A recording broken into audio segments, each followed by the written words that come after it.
Hi, my name is Rosie Motene, and I'd like to wish all the women and girls out there happy International Women's Day. My message to you today is twofold. As women, we are natural nurturers. We give life. God has given us this wonderful, wonderful body with a womb that creates life, that every month we are reminded that we have that wonderful gift of creating life.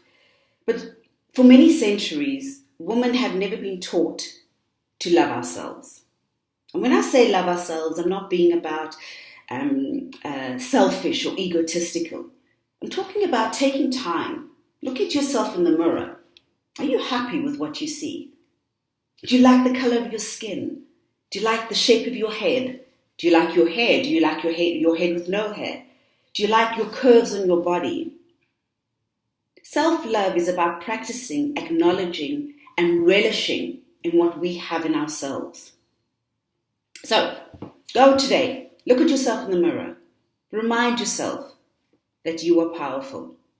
Remind yourself that yes, we have challenges, but we can overcome those. Remind yourself that it's okay. Everything is going to be all right. Remind yourself that you have the right to forgive yourself. My next message out there is how we treat the next woman. And when I was thinking about talking and giving this message this morning, of course, there's a horrific incident that happened at a South African company called Topbet, where a woman had instructed other women to go and search the female staff, strip them naked, and search to see which one of those women were menstruating. This incident came about after apparently menstrual blood was found in the toilet.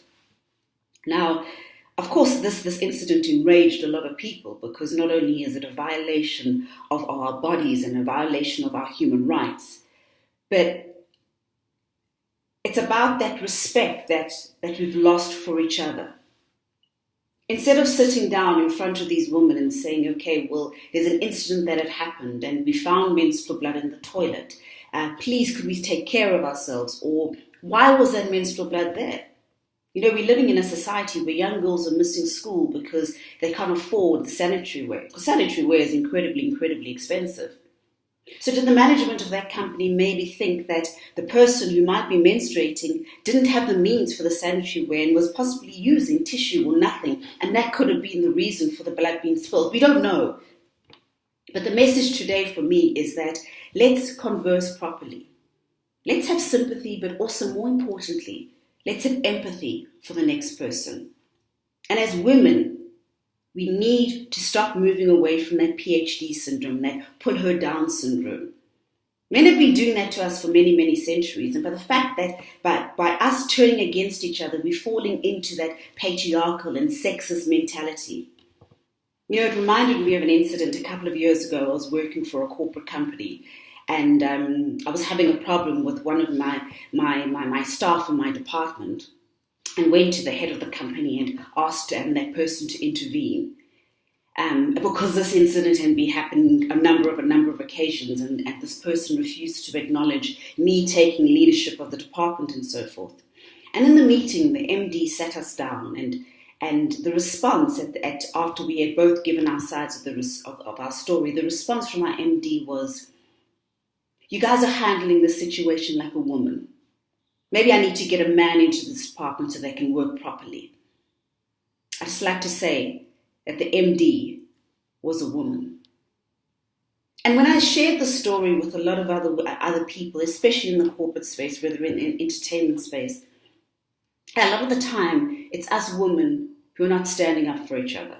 Yes, granted, we've made strides and there are women that are pushing and we have the woman empowerment, but we need to consciously look at how we're treating the next person.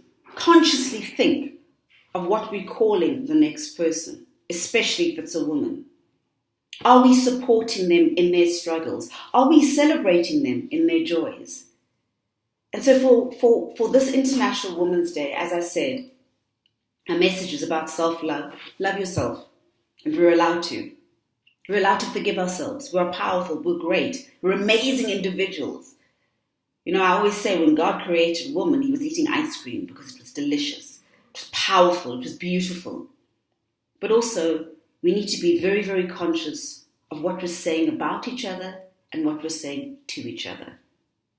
So with that, I'm going to leave you. Hope you have a glorious, glorious International Women's Day.